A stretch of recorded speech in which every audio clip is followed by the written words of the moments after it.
আবার একটা নতুন ধরনের জবা কিনে এনেছি। জবার প্রতি আমার অগাধ ভালোবাসা, থাকতে পারি না বাবু। আর এইদিকে আমার মুসান্ডার গাছটা অনেক দিন আগে নিয়ে এসেছিলাম, বসানো আর হয়নি।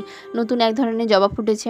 আর এইদিকে অ্যালামান্ডার গাছটা নিয়ে এসেছিলাম, নিয়ে আসতে গিয়ে ভেঙে গেছিলো, কিন্তু আমি মাটি দিয়ে জোড়া লাগানোর চেষ্টা করেছিলাম যদি বেঁচে যায়, কিন্তু আর হয়নি। সাইড থেকে দেখছি আবার দুটো ডাল বেরিয়েছে। আমাদের এখানে বাবু প্রতিদিন এখন প্রচুর বৃষ্টি হচ্ছে। আবার দেখুন মেঘ কালো করে একদম নেমে এসেছে, কিছুক্ষণ পরেই বৃষ্টি নামবে।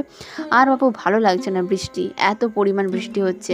এইদিকে ড্রাগন আর 4টে মতন আছে, তার মধ্যে 2টো পেকেছে, একটা এখনও পাকেনি, থাক কালকে তুলবো। তো পরের দিনের এটা ভিডিও। পরের দিন এসেছি ছাদ বাগানে। তো প্রথমে একটা লেবু আমার বাগানে ছিল, সেটা তুলে নিলাম। এটা গন্ধরাজ লেবু, এই বছর একটাই ফলন হয়েছে, জানি না কেন। আর এই যে ড্রাগনগুলো একদমই পেকে গেছে। ড্রাগন দেখি পাকার পর 2-3 দিন গাছে রাখলে না খুব মিষ্টি হয়।